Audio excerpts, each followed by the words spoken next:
Nu, sveiki! Pastāstīšu par saviem mocīšiem un par topošajiem šī gada ceļojumiem un par vienu interesantu iekārtu, kuru es te uzliku. Tātad agrāk ceļojumos mēs braucām ar Honda PCX 150. Viņam labums bija tas, ka viņu varējām dabūt iekšā kempera bagažniekā, līdz ar to pa autobāņiem varējām braukt, tik cik uz autobāņu drīkst, tik arī braucām 130, 140. Tātad viņš bija maziņš, viegliņš, ar viņu varēja braukt arī pa autobāni, kā Spānijā mūs vienreiz uz autobāņu apstādināja, paskatījās, 150 kubikcentimetri, jā, drīkst braukt tālāk. Bet viņiem bija tādi mīnusi, kad, ja, piemēram, kāda fūre mīnus papēžiem un jābrauc ir tā 100-105 km/h un divatā, tad kaut kādu baļķu vedēju vai fūri apdzīt nav iespējams, ļoti grūti, aizlaisties ļoti grūti, un ja, piemēram, asfaltā maza plaisiņa, tad es uzreiz sarunas iekārtā saku savai dārgai saturies, tulīt būs bedre, un tad mēs pārbraucam pāri tai mazajai plaisiņai asfaltā, jo viņi tad sasprinzinās, jo sit cauri amortizatori. Mēs ar gadiem paliekam arvien apaļīgāki, un tādu mazu braucamo bija sarežģīti, un arī apnika viņš mums, cik var 10 gadus nobraucam. Pēc tam divreiz Pireneji, Sardīnija, laikam Alpi, izbraukājām ar BMW R1200 GSA. Pa autobāni braukt ļoti labi, protams, viegli apdzīt, tik līdz ātrums lielāks par 5 km/h, tad viņš paliek absolūti stabils, bet viņš šausmīgi smags. Kādi 280 kg liekas, un ātrumi jāslēdz arī. Tas ir zināms, citi man teiks noteikti, kad smiesies par to. Jā, arī tā ātruma slēgšana, un smagums. Tas ir divi lieli mīnus, un ja man pasažieri vēl aizmugurē, tad tādu lielu moci braukt pa kalniem samērā grūti. Un, piemēram, pa tiem pašiem Pirenejiem, ja nepārtraukti jābrauc 2.3. ātrumā, tur tas milzīgā jauda nav vajadzīga.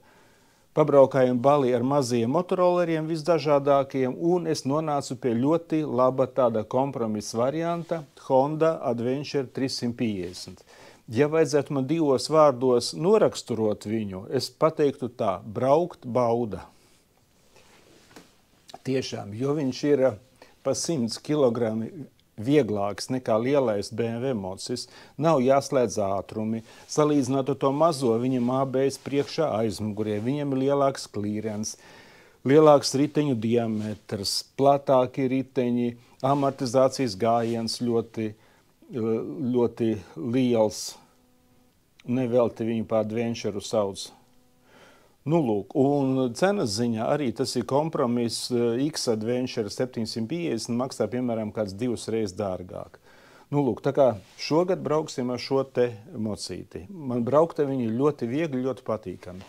Pastāstīšu tagad par upgradeiem, kas tika izdarīts. Honda veikalā uzreiz uzlika komforta sēdekli, rokas apsildi, šie te aizsardzības, tie aizsargstieņi, apsolīja uzlikt miglas lukturus, bet vēl nav uzlikuši miglas lukturus. Man jāizbrauc būs. Un pēc tam sāku pats likt dažādus tos upgradeus. Un pats tātad uzliku šad vai kā viņi tur, šad 23 litrīgās sānu kastes papildus. Un pats galvenais, pa ko es tev gribu pastāstīt, pats galvenais uzliku ierīci, par navigācijas ierīci īsti nosaukt viņu nevar. Ir bijuši dažādas mūsu navigācijas ierīces, visādas. Katram viņiem tur savi mīnusi. Likt mobilo telefonu priekšā tas īsti labi nebūtu, jo, ja tur ir visas, mobilē telefons, tur visa dzīve mobilajā telefonā. Nopirku ļoti interesantu ierīci, viņa gan dārga, kā viņu saucās, sarežģīts nosaukums, Čigi Aio 5 Lite. Ja nav tas Lite, bija Play, tad bija bez 2 kamerām. Šim te Litam, kas viņam tā tad ir? Viņus varu saslēgt kopā savu mobilo telefonu, vienreiz to izdaru, un visu mobilo telefonu var likt nost, likt kabatā vai vienalga kur. Viņā Tātad, izmantojot mobilo telefonu VZ, Google, tas ir Google Map te var būt. Arī, ja man zvana pa telefonu, es uzreiz redzu, kas zvana. Droši vien, ja man būtu no telefona austiņas, es arī pat runāt varētu. Bet labi, to es nemēģinu, jo vienkārši braucu malā. Spiediena kontrole riepās abiem diviem ritiņiem tiek uzskrūvēta tādas mazas figņas, un es varu redzēt spiedienu. Es varu uzdot spiedienu apakšējā, augšējā robeža spiedienam. Un ir divas kameras, priekšējā kamera, aizmugurējā kamera, kuras kā ieslēdzu aizdedz, viņš sāk filmēt uzreiz. Un interesanta lieta aizmugurējai kamerai. Viņiem ir aklās zonas kontrole. Tas ir aizmugurējai kamerai sānos, tās divas sānu, jo vienā pusē, otrā pusē, tas tiek nodefinēts kā aklā zona tā saucamā.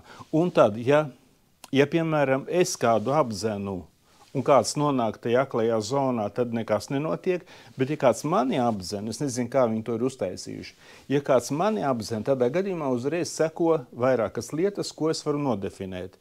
Vai nu ir skaņas pīkstiens, tad šajā te ierīcē uzreiz tajā pusē, pa kuru pusi mani apzena, parādās tāda sarkana mirgojoša svītra. Var regulēt, cik jūtīga ir tā zonas kontrole.